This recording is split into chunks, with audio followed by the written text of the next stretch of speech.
Assalamualaikum warahmatullahi wabarakatuh. Selamat pagi, salam sejahtera bagi kita semua. Yang pertama-tama saya panjatkan doa kepada Allah Subhanahu wa Ta'ala yang telah melimpahkan rahmat dan kesehatannya sehingga kita bisa hadir pada kali ini. Yang kemudian saya hormati Bapak dosen pengampu mata kuliah Ushul Fiqh Bapak Nasiruddin MAG. Izinkan saya Nabila Rofia Hidayanti dengan NIM 202111302 menyampaikan materi mengenai ta'arud al-adilah. Ta'arud al-adilah menurut bahasa, arud berarti takabul dan tamanu atau bertentangan dan sulitnya pertemuan. Ulama usul mengartikan ta'arud ini adalah sebagai dalil yang masing-masing menghendaki hukum di waktu yang sama terhadap satu kejadian yang menyalahi hukum yang dikehendaki oleh dalil yang lain. Kemudian misalnya pada ayat yang mewajibkan kita membuat wasiat untuk orang tua dan kerabat pada surat Al-Baqarah ayat 178, namun di lain pihak hadis melarang wasiat itu kepada ahli waris. Contoh lain adalah membasuh atau menyapu kedua kaki ketika berwudu pada Quran surat Al-Maidah ayat. Kemudian terdapat ketentuan ta'arud ada 5 berikut. Adanya 2 dalil, kemudian keduanya memiliki martabat yang sama, dan yang ketiga keduanya berbeda, dan yang keempat berkenaan dengan masalah yang sama, dan yang kelima menghendaki hukum yang sama dalam satu waktu. Kemudian terdapat macam-macam ta'arud. Di antaranya yang pertama ada ta'arud antara Al-Quran dengan Al-Quran, kemudian ta'arud antara sunnah dengan sunnah, kemudian yang ketiga ada ta'arud antara sunnah dengan qiyas, dan yang keempat ada ta'arud antara qiyas dengan qiyas. Kemudian terdapat contoh ta'arud al-adilah dalam Al-Quran. Allah Subhanahu wa Ta'ala berfirman pada Quran surat Al-Baqarah ayat 234, walazina yutawafawna minkum wa yazaruna azwaja yatarobasna bi akfusina arbata ashuri wa ashira fa iza balakna ajalhuna fala juhana alaikum fima fa'alan bi akfusina bi ma'ruf wallahu bi ma ta'malun khabir, yang artinya, dan orang-orang yang mati di antara kamu serta meninggalkan istri hendaklah mereka menunggu 4 bulan 10 hari. Kemudian apabila telah sampai akhir masa idah mereka, maka tidak ada dosa bagimu mengenai apa yang mereka lakukan terhadap diri mereka menurut cara yang patut, dan Allah Maha mengetahui apa yang kamu kerjakan. Kemudian contoh lain, Allah Subhanahu wa Ta'ala berfirman pada Quran surat Al-Talaq ayat keempat yang berbunyi, wala illa ya isna minna mahidi min nisaikum ini tarbatum fa idatuhuna salah satu ashuri wala ilam yahidin wa ulal ama ajalhuna aidona hamlahun wa maya takiloha yaj'alahu min amrihi yusro, yang artinya perempuan-perempuan yang tidak haid lagi di antara istri-istrimu, jika kamu ragu tentang masa idahnya, maka idahnya adalah 3 bulan, dan begitu pula perempuan-perempuan yang tidak haid.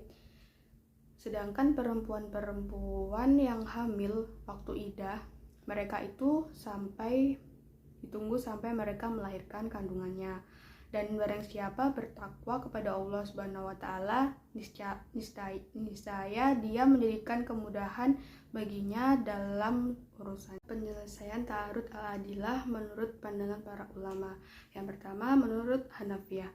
Ulama Hanafiyah mengatakan bahwa ta'arud bisa terjadi antara nas-nas syar'a ataupun ta'arud antara dalil-dalil selain nas.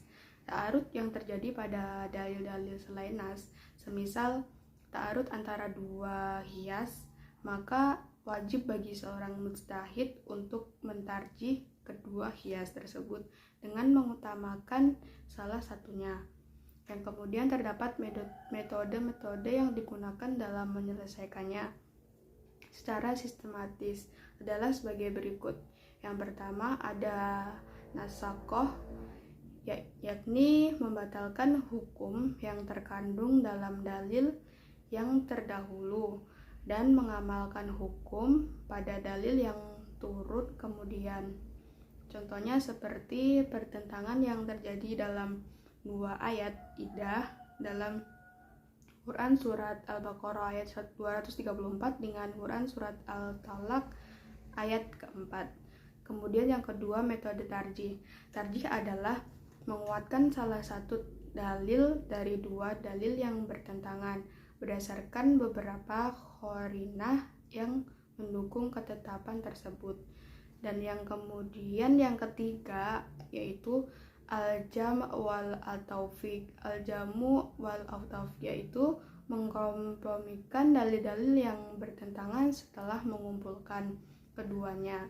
Dan yang keempat ada tasakut al-dalilain yang artinya langkah terakhir mujtahid yang berarti menggugurkan kedua dalil yang bertentangan dan mencari yang lebih rendah. Menurut Syafi'iyah, apabila terjadi pertentangan antara dua qiyas, maka yang dilakukan seorang mujtahid adalah mentarjih salah satu qiyas. Kemudian apabila terjadi pertentangan atau ta'arud antara dua nas dalam pandangan seorang mujtahid menurut mazhab Syafi'i, Maliki, Hanbali, dan Zahiriyah, wajib bagi mujtahid untuk melakukan pembahasan dan beristihad sesuai dengan tahapan-tahapan berikut ini secara tertib. Di antaranya yang pertama ada al-jamu wal taufiq, yaitu cara yang digunakan untuk mengkompromikan kedua dalil tersebut ada tiga. Di antaranya ada yang pertama membagi kedua hukum yang bertentangan, dan yang kemudian yang kedua memilih salah satu hukum. Yang ketiga mengambil dalil yang lebih khusus, misalnya tentang masa iddah wanita hamil yang menurut Hanafiyah menggunakan metode nasakhoh. Kemudian yang kedua ada tarjih. Tarjih yakni menguatkan salah satu dalil. Yang kemudian yang ketiga ada nasakhoh, yakni membatalkan hukum yang terkandung dalam dalil yang terdahulu dan mengamalkan hukum pada dalil yang turun kemudian.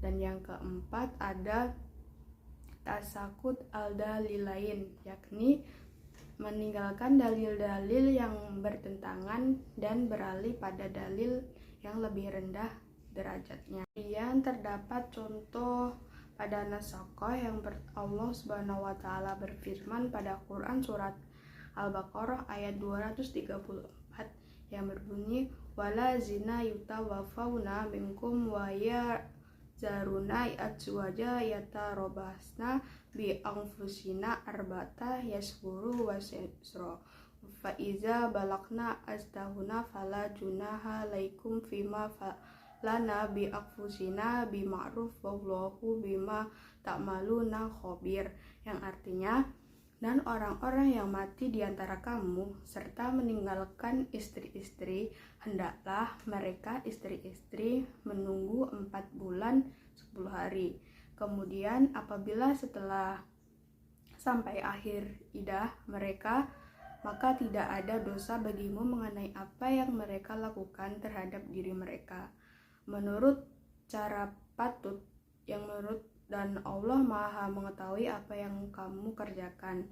Dan kemudian pada Quran surat At-Talaq Allah Subhanahu wa taala berfirman, Bismillahirrahmanirrahim, wala iya isna minnal mahidi min nisaikum inirbatum faidatuhuna salah satu yashuri wa wala ila yahdin wa ulatul ahmali asdihuna hamlatu wa ma yatakhiruna yaj'allahu min amrihi yusra, yang artinya perempuan-perempuan yang tidak haid lagi atau menopause di antara istri-istrimu, jika kamu ragu tentang masa idahnya, maka idahnya adalah 3 bulan. Dan begitu pula perempuan-perempuan yang tidak haid lagi. Sedangkan perempuan-perempuan yang hamil, waktu idah mereka itu sampai mereka melahirkan kandungannya.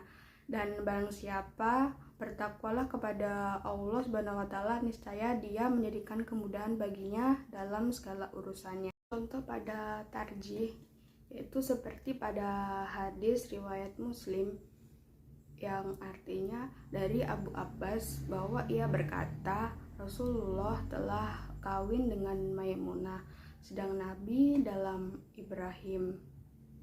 Dan yang kemudian contoh lainnya dengan riwayat lain dari Yazid bin Al-Salam, ia berkata, Maimunah binti Al-Haris telah menceritakan kepadaku bahwa Rasulullah kawin kepadanya sedangkan beliau ihlal, pada hadis riwayat Muslim. Dan yang kemudian riwayat pertama menyebutkan bahwa Nabi menikah dengan Maimunah adalah ketika Nabi sedang ihram, sedang riwayat kedua mengatakan bahwa Nabi sedang ihlal. Dan yang ketiga ada al-jamal wa at-taufiq. Contohnya pada Allah Subhanahu wa taala berfirman pada Quran surat yang berbunyi hurimat alaikumul maitatu wadamu walahmul khinziri wa ma uhilla li ghairillahi bihi wa munqanihatu wal makhuzatu wal mutaradiyatu wan nadidu wa ma akhala sabu ila mazaikatum, yang artinya diharamkan bagimu memakan bangkai, darah, daging babi dan daging hewan yang disembelih bukan atas nama Allah Subhanahu wa taala, yang tercekik, yang dipukul, yang jatuh, yang ditindak, yang ditanduk, dan yang diberikan binatang buas kecuali yang sempat kamu sembelih. Dan yang keempat ada tasakut al-dalilain, bahwa Nabi SAW melakukan sholat khusuf sebagaimana kamu melakukan sholat sunat biasa, yaitu 1 rakaat dengan 2 kali sujud. Hadis riwayat Abu Daud dan Nasai. Contoh lain bahwa Rasulullah SAW melakukan sholat khusuf 2 rakaat dengan 4 kali ruku dan 4 kali sujud pada hadis riwayat Imam yang ke-6. Kemudian hadis pertama tentang khusuf ini menjelaskan tata cara sholat tersebut dengan 1 kali ruku dan 1 kali berdiri untuk setiap rakaat seperti sholat biasa. Sementara hadis kedua menjelaskan bahwa sholat khusuf dilakukan dengan 2 kali ruku dan 2 kali berdiri untuk setiap rakaat. Kemudian ada khas mutlak, muqayyad, dan nasakoh mansuk. Yang pertama ada dan khas. Adalah lafaz yang menghabiskan atau mencakup segala apa yang pantas baginya tanpa ada pembatasan, sedangkan khos yaitu adalah lawan kata dari karena ia tidak menghabiskan semua apa yang pantas baginya tanpa pembatasan.